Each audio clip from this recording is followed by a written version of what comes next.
बिस्मिल्लाहिर्रहमानिर्रहीम। अस्सलाम वालेकुम viewers, welcome to kitchen with नामे। आई होप आप सब लोग ठीक होंगे, अपने घरों में इंजॉय कर रहे होंगे। आज जो मैं रेसिपी बना रही हूँ वो है मटन करी विद काली मिर्च। हम काली मिर्चों वाला सालन बनाएंगे मटन बकरे के गोश्त के साथ। तो ये बहुत ही मज़े का बनता है। तो आप इंग्रेडिएंट्स नोट कर लें तो फिर हम इसको बनाना शुरू करेंगे। सबसे पहले हमें बकरे का गोश्त चाहिए होगा 1 किलो। मैंने तो रान ली है, आप देख लीजिएगा कि आपको जो भी पार्ट पसंद है बकरे के गोश्त में तो आप इसको इस्तेमाल कर सकते हैं इजीली। इसी के साथ ही हम लेंगे टमाटर, इसमें 3 अदद टमाटर को मैंने क्यूब्स के साइज़ में काट लिया हुआ है। 2 अदद हम बड़े साइज़ के प्याज लेंगे, उनको बारीक बारीक काट लेंगे।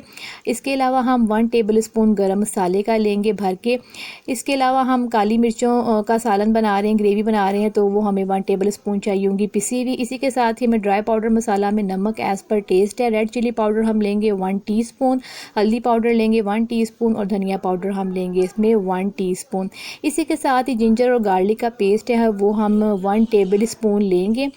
और हमारे पास जो ग्रीन चिलीज़ हैं वो 4 to 5 हम लेंगे। और पानी हम लेंगे गोश्त गलाने के लिए 1 जग, क्योंकि हम इसको दरमियानी आंच पर पकाएंगे। प्रेशर कुकर में बिल्कुल नहीं पकाएंगे क्योंकि गोश्त जो होता है मटन का वो अच्छे तरीके से जल्दी गल जाता है। तो फिर हम इसको इसी तरीके से पकाएंगे। सिंपल हम एक कढ़ाई ले लेंगे, उसमें सबसे पहले हम स्टार्ट करते हैं अपनी रेसिपी को बनाना। तो सबसे पहले हम इसमें सारे गोश्त को ऐड कर देंगे। सिंपल से इंग्रेडिएंट्स है जो मैंने आपको बताए हैं और बहुत ही मज़े की ये रेसिपी है। इसी के साथ ही हम इसमें जो हमारे पास टमाटर प्याज जो मैंने आपको क्वांटिटी पहले मेंशन कर दी है अभी, उसी के हिसाब से हम इसमें डालना शुरू कर देंगे। गरम मसाला इसमें साबुत हम शामिल कर देंगे, हरी मिर्ची शामिल कर देंगे। इसी के साथ हम इसमें हमारे पास जो ड्राई पाउडर मसाला थे सारे वो भी इसमें हम शामिल कर देंगे।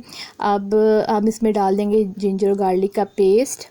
और इसमें मैं अब पानी शामिल कर दूंगी, तकरीबन 3 गिलास हम इसमें पानी शामिल करेंगे। और तकरीबन हमारा 20 से 25 मिनट में जो है वो गोश्त गल जाएगा। दरमियानी आंच पे इसको हम रख देंगे पकने के लिए, ताकि गोश्त हमारा ज़बरदस्त किस्म का गल जाए और उसका जायका भी है वो बहुत अच्छे तरीके से आ जाए। अब हम सब चीज़ों को मिक्स कर लेंगे अच्छे तरीके से।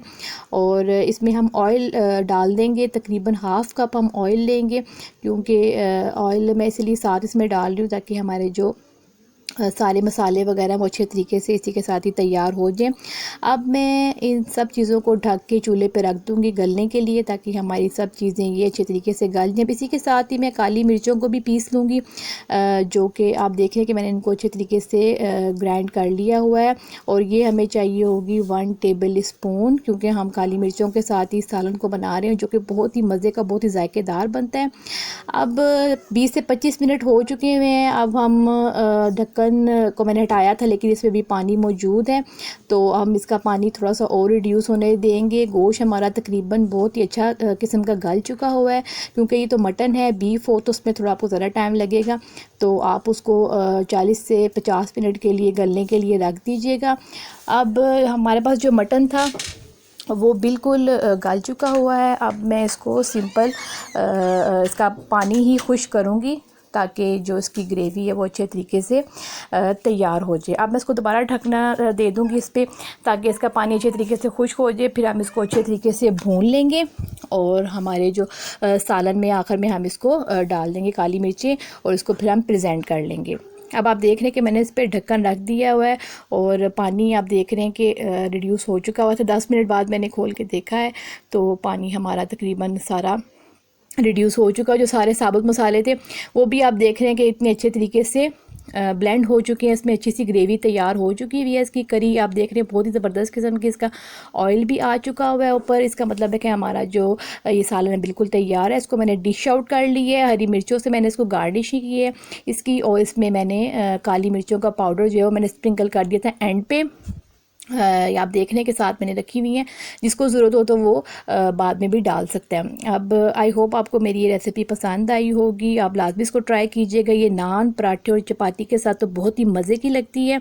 और अब मैं मिलूँगी आपको अपनी नेक्स्ट रेसिपी में। मेरे चैनल को लाइक और सब्सक्राइब करना मत भूलिएगा। Thanks for watching.